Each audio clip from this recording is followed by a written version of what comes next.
Hi అన్న అందరికి. నేను మీ ఓట్స్ ఈదన్న రాయి కొట్టేవాడినన్నా. నా వీడియో చూస్తున్నందుకు థ్యాంక్స్ అన్న. జర నా వీడియోకి ఒక లైక్ కొట్టి జర నాకు సపోర్ట్ చేయరనా. మేము నిన్న మొన్న కంప్రెషన్ పెట్టి మిషన్ పెట్టి దిండ్లు గుంజిచ్చినామన్నా. అయితే ఇది మొత్తం పట్లాలు ఉందనా. ఇగో అక్కడ గుండు ఉంది, ఇక్కడ గుండె ఉందనా. మధ్యలో ఇది టైట్గా ఉందన్న, పట్లాలు ఉంది, అందుకనే వెళ్తలేవన్నా దిండ్లు. ఇంకో మిషన్ కూడా ఇన్నే ఉంది చూడరానా, ఇగో వెనకాల. ఇంకా సాధ్యమైనంత వరకు కొన్ని దిండ్లు వెళ్ళినాయనా.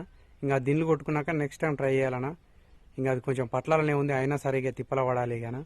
ఇంకా మీకు తెలిసే గానా, ఏది ఏమైనా సరే తగ్గేదిలే. ఎందుకంటే మనం కార్మికులం, కర్షకులం. జై కార్మిక, జై కర్షక. మన కార్మికులు కర్షకులు బాగుండాలనా. ఎందుకంటే మన కార్మికులు కర్షకులు బాగుంటేనే ఈ ప్రపంచం బాగుంటుందనా. జర మర్చిపోకుండా నా వీడియోకి ఒక లైక్ కొట్టి జర నాకు సపోర్ట్ చేయరనా.